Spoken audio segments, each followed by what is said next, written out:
What else? What else? Oh, what did I buy? What did I pick up?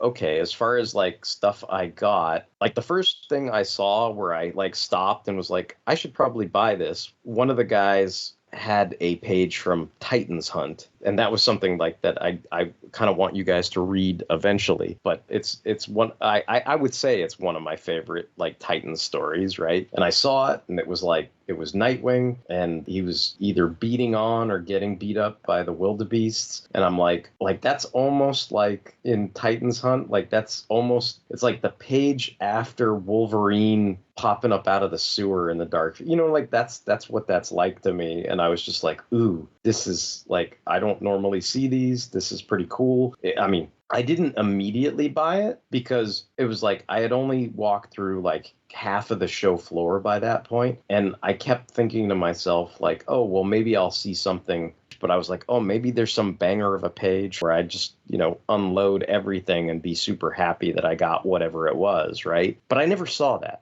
Like that, I mean, whatever that was for me, that wasn't there. And I kept thinking about it that first day, and I'm like, I will be sad if I go back and that page is gone. And I was like, okay, I've convinced myself. So yeah, I picked up that Titans Hunt page because I couldn't in good conscience pass it by, because I knew I would be deathly sad if I had come back to that table and somebody else had bought it. I mean, otherwise, I was mostly picking up things that day. I had bought a page from McIsaac like 6 months ago from Action Comics that had Ignition and General Zod and his armor on it. And he's like, oh, do you want me to ship it to you? And I'm like, no, bring it to OAX. He's like, oh, that's a long time ago, because at the time it was like months away. And I'm like, well, if I'm destitute or I have no money or whatever, if things are sad by that point, at least I have one thing to look forward to when I go there. And he's like, okay. And so, he brought that for me. So I was able to stick that in my portfolio. I had bought that Galactic Storm page from Anthony in, I think, November. And so that was waiting for me.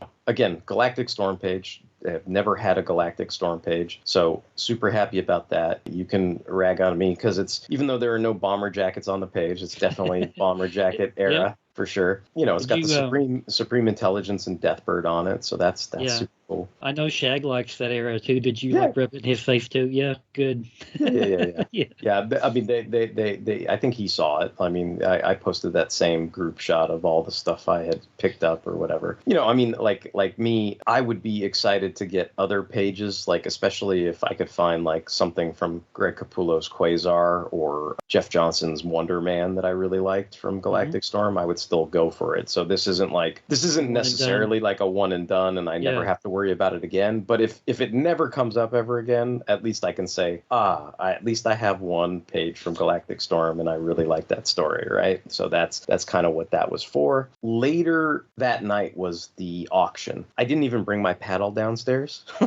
Like I knew I wasn't going to bid on anything. The auction was interesting. Like this year, Matt DiTullio and Tatiana were helping, and they basically hosted the auction. I also was on a table that was completely to the left. I mean, I don't know if you see in that one photo, but that table is where we were at, basically. Like we were way off to the side, like basically past that bar on the left is where they were showing the pictures of things. But if you notice, a lot of us are looking down at our phones, and the reason why is they had a QR code. So you could scan the QR code and you could pull up all the pieces that they were showing on the monitor on your phone. I mean, you sort of had to be your own, guide or judge of what piece they were on. But as long as you knew, they've moved on from piece 1 to piece 2, or, they're on piece whatever, like as long as you followed along on your phone, like you could at least kind of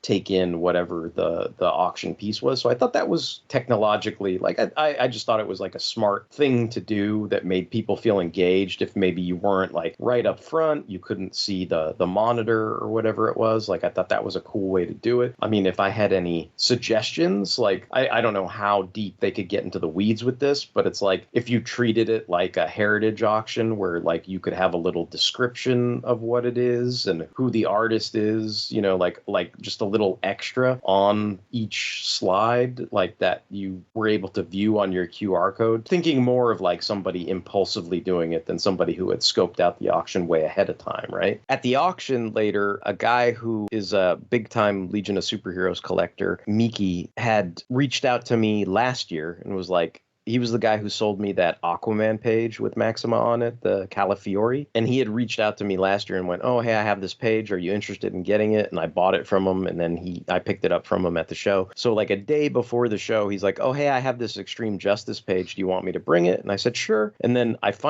didn't see him, like just kind of like I was on the lookout for Comics Den. I was like kind of on the lookout for Miki. And I didn't see him that whole first day, like on the floor at all. Right. And I finally saw him at the art auction. So, and he's like, oh yeah, I brought that page. I said, how much do you want for it? He's like, oh, $150. And I'm like, done. That's in the realm of those Jimmy Palmiotti, you know what I mean? Like that's quote unquote cheap. You know, it's a nice enough page. It's got Maxima on it. It had Firestorm on it. It was from an Underworld Unleashed tie-in with Extreme Justice where like Carol Ferris was somehow split from Star Sapphire and Star Sapphire was pregnant and I don't know, it was weird. And Neuron's like trying to tempt, like, all you have to do is get rid of the baby, you know, like, and it was like supposed to be this devilish whatever thing. It was Pasquale Ferry. Like, I think that was the one time he did an issue of Extreme Justice early in his career. It's not Pasquale Ferry at his peak. It's like early installment weirdness Pasquale Ferry doing extreme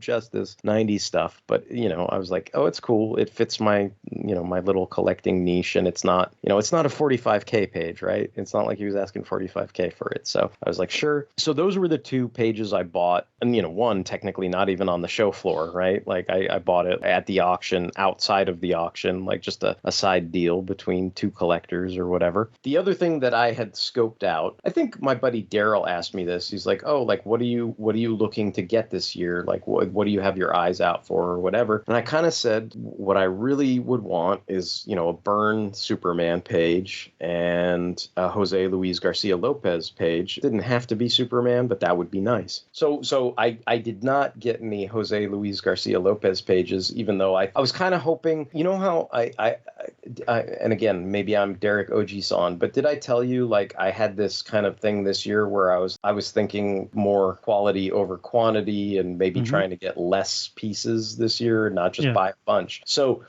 my caveats was that started officially on January 1st, 2025. And also, anything I bought at this show, I was going to give myself a pass on. Like, none of the stuff I bought at this show counts towards what I'm calling the 12, right? My thought was, I was like, oh, wouldn't it be cool if I could bang out two of my big wants, like if I could get a Byrne and a JLGL, because they wouldn't count towards the 12. Having said that, like I've already used 2 of the 12, getting those Transformers pages that I showed you guys in the Discord. I'm already down to 10 if I stick with that. One thing I did see on the first day that was not posted on any websites, as far as I recall, was at a dealer's booth. It was a page from Superman 12, you know, the Lori Lamaris issue. It was pretty expensive. It was $2,800 for that page. But I looked at it. I didn't buy it immediately, waited until the second day. And by that second day, that next morning, I went, I saw the page, I pulled it out, I paid them the money. It's not Superman in costume, but it is...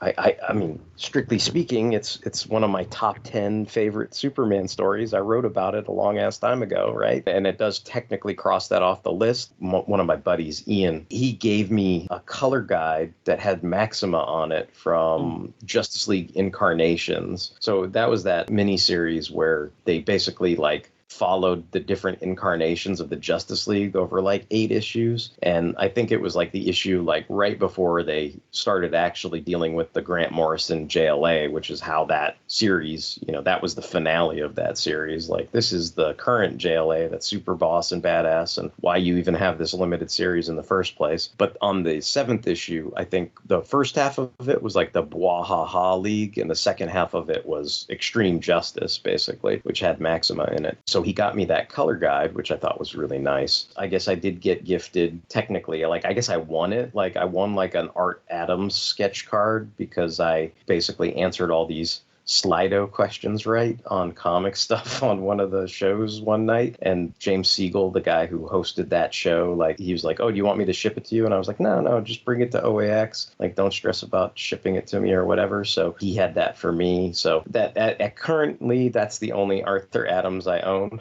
It's a sketch card, but it's cool. It's a Phoenix. It's nice. It looks really nice. And I also got Jeff Wedding gave me I have to think of how to say his name, but it's Scott Darripple. I don't know. I want to say like Scott Dairy Maple, but I know that's not how you spell the name. But he like if you look on eBay, it's like he doesn't really do commissions. He just kind of draws what he feels like, and what he usually feels like drawing is either Transformers or really like hot comic-ish ladies. Like some of his go-tos, like it seems like he always draws like Dr. Girlfriend from the Venture Brothers. Okay. Like, so it's like, but like he'll, I'm sure he's probably drawn like a nice Dazzler or whatever. Like me, I wish he would do like a Maxima every once in a while, but it's more like the Fred Hembeck thing where like Fred just draws like whatever he feels like, and then he sticks it up there and people bid on it if they like it. So Jeff Wedding had gotten me an Optimus Prime. We had done this Secret Santa thing for Christmas, and he kind of said like, oh, this was his backup. Like if he didn't win the auction that he was bidding on Heritage that he eventually gave me. It was like a published pencil DPS from that,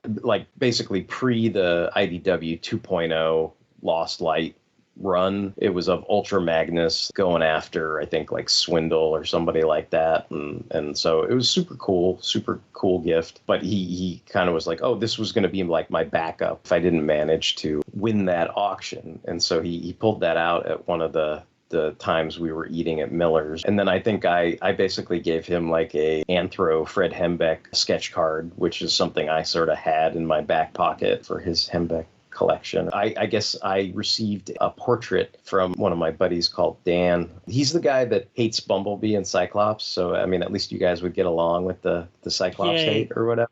Right? You guys, he should be best friends if you should ever meet at a show or whatever. He's been occasionally like, I'm trying to remember how it started. I feel like he did a portrait of Bill Cox, like the founder of Comic Art Fans, and that turned into a thing. And then he started doing like portraits of his friends. That's how he'd call it. And so like there's one of Jeff Wedding, there's one of Jason D'Ambrosio, there's one of ML. So there's a bunch of like folks in the community that he's done portraits of. And at one point, like I think that was actually like I think I sent a photo from the MegaCon floor because I was being grumpy old man at all the MegaCon chicanery, the hard concrete floors versus the nice carpeted room that was at OAX and all that kind of stuff. And so he ended up doing his portrait of me. He wasn't able to be there this year, but ML was there and had like things to hand out that he had brought for certain people. And that was one of the things that he had kind of passed along to him to bring for me. So anyway, I guess the point with that is like, I basically like, I was kind of laughing because I'm like, oh,